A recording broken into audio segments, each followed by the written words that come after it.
programa Salvando Vidas, uma missão apostólica da Igreja Monte Moria, Ministério Apostólico com o apóstolo Marcelo Alencar.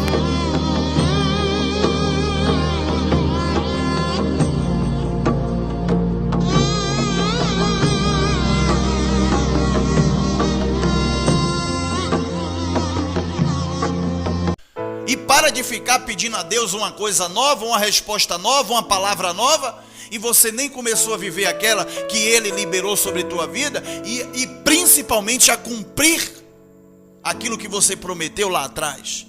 E já está fazendo novas promessas. Para de prometer coisas a Deus se você ainda nem cumpriu aquelas que você prometeu lá atrás. Então, minha filha, meu filho, Deus está em silêncio. Glória a Deus, é o tempo. Deus está em silêncio, é o tempo de eu agir. Porque, minha filha, quando Deus está presente, Jesus falou o que para os fariseus? Porque começaram a questionar os discípulos porque eles estavam comendo sem lavar as mãos. Pode ver lá, está no Evangelho de Mateus, se eu não me engano.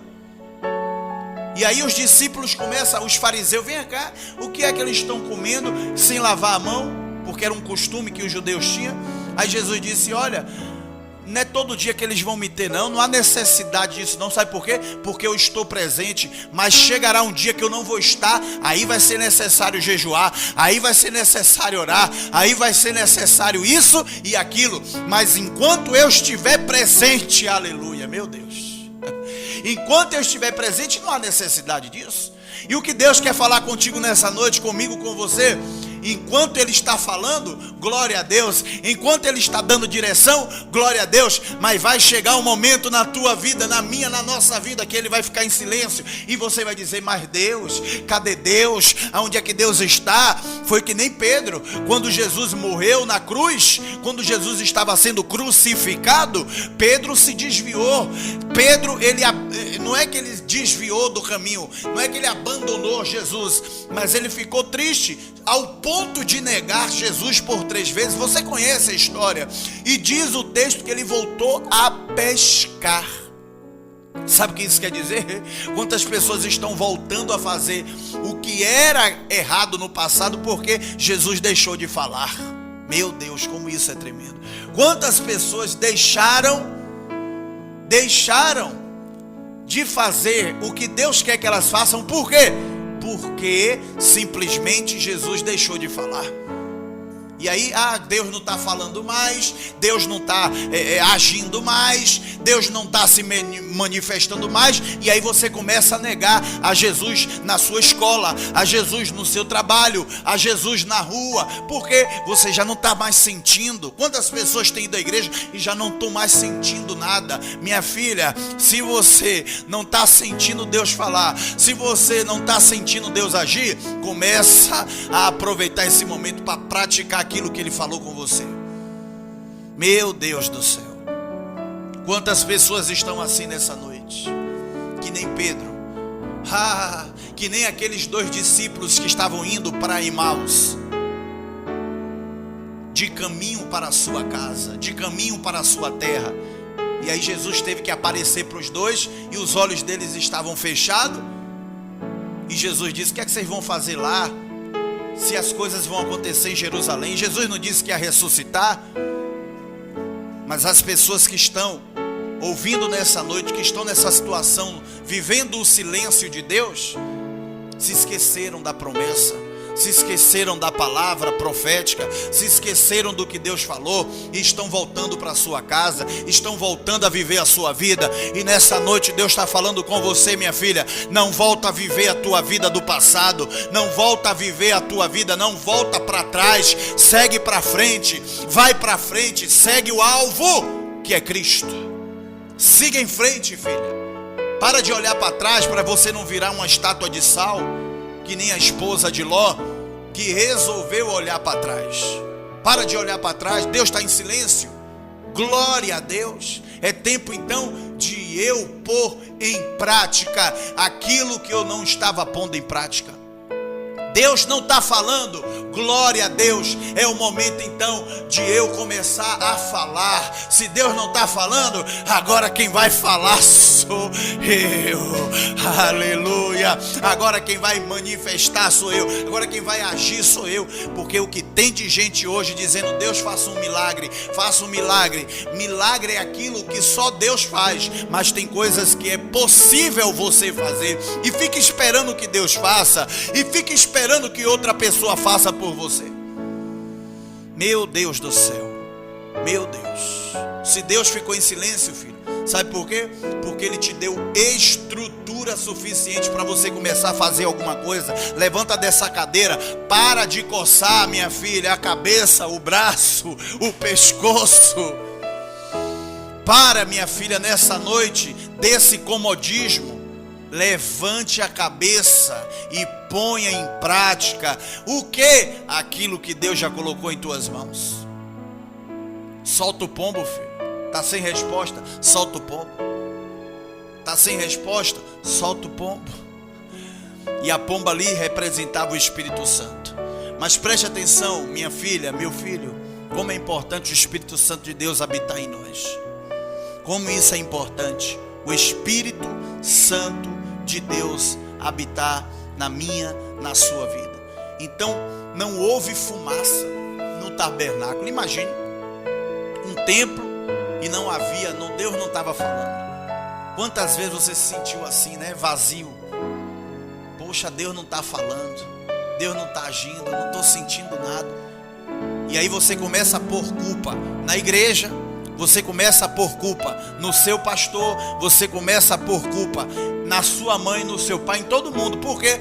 Porque você não está sentindo nada. A culpa é sua, minha filha, meu filho. A culpa é sua porque você ainda não começou a se levantar e pôr em prática aquilo que Deus liberou sobre a tua vida, a pôr em prática a promessa que está sobre você.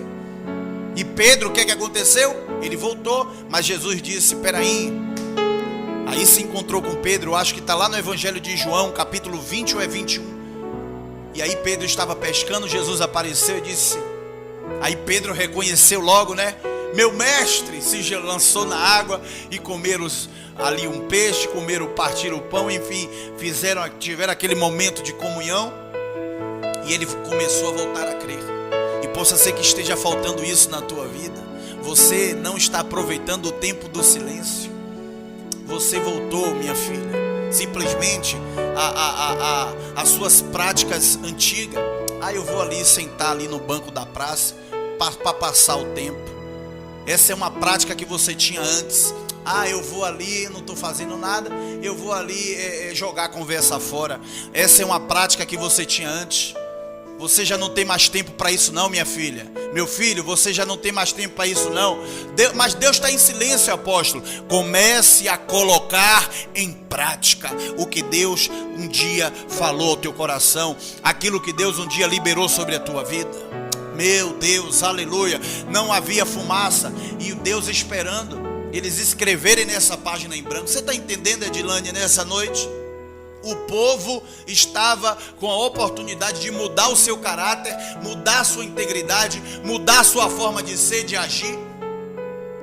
Talvez não levasse 400 anos, talvez levasse apenas 4 dias, porque não houve uma reação. Minha filha, meu filho, meu Deus do céu, reage nessa noite, o povo de Deus. Deixa eu ir para o próximo tópico aqui, preste atenção.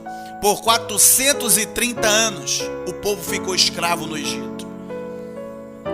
Não é? E por 400 anos, Deus não deu a seu povo, Deus deu a chance, ao seu povo de falar. Porque a situação é a mesma.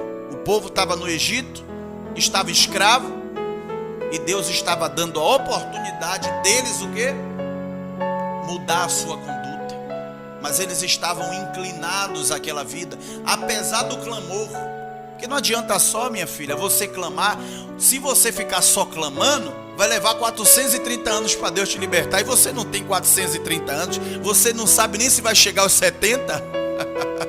Meu Deus do céu, quantas pessoas não sabem nem se vai chegar aos 70. Hoje, quando a pessoa vive 80, 90, é motivo de soltar fogos com essa alimentação horrível, não é? Que infelizmente nós estamos ingerindo, colocando sobre o nosso corpo, mas eu não vou falar acerca desse assunto, e sem falar do pecado, né? Que eu acho que a pior alimentação é o pecado. Não é nem a carne estragada, não é nem o macarrão estragado, não é nem a comida estragada, o feijão estragado. Sabe qual é a pior coisa? É o pecado. E é o pecado que destrói o homem, é o pecado que te afasta de Deus. É essa alimentação, minha filha, que você tem que mudar no seu cardápio. Começa a se alimentar da santidade, começa a se alimentar da oração, começa a se alimentar da palavra, começa a se alimentar de Deus. E para de colocar porcaria dentro do seu coração, do seu ouvido, da sua mente. Então por 430 anos, imagine aí, Adilane, 430 anos só clamando, não é o que digo não, Deus fala isso para Moisés, Êxodo capítulo 3, Deus chama Moisés e diz que Moisés, o clamor do meu povo subiu até mim. Quer dizer, levou 430 anos para o clamor subir. Você está entendendo nessa noite, minha filha, meu filho, que não basta só clamar, tem que se arrepender. O que é que João Batista chegou falando? Ele não chegou falando, depois desses 400 anos que Deus se calou, João Batista chegou falando o quê? Clame. Ele não chegou falando isso, ele chegou dizendo: arrependei-vos, arrependei-vos, porque é chegado o reino dos céus. Antes de Jesus subir no céu, o que foi que ele falou? Eis que deixo o meu espírito. Atos capítulo 1, a partir do verso 8. Deixo o meu espírito, para que vocês, por meio dele, para que o Espírito de Deus convença você do pecado. O único objetivo do Espírito de Deus estar aqui na terra, está me usando, está usando você aí para ouvir, é para que você se arrependa. Então a mensagem mudou. Você está entendendo, minha filha? A mensagem profética mudou. Não era apenas aquela mensagem de Isaías, não era apenas aquela mensagem de Jeremias, agora era a mensagem de João Batista. Ele começou dizendo: arrependei-vos, arrependei-vos, porque é chegado o reino dos céus. Meu Deus.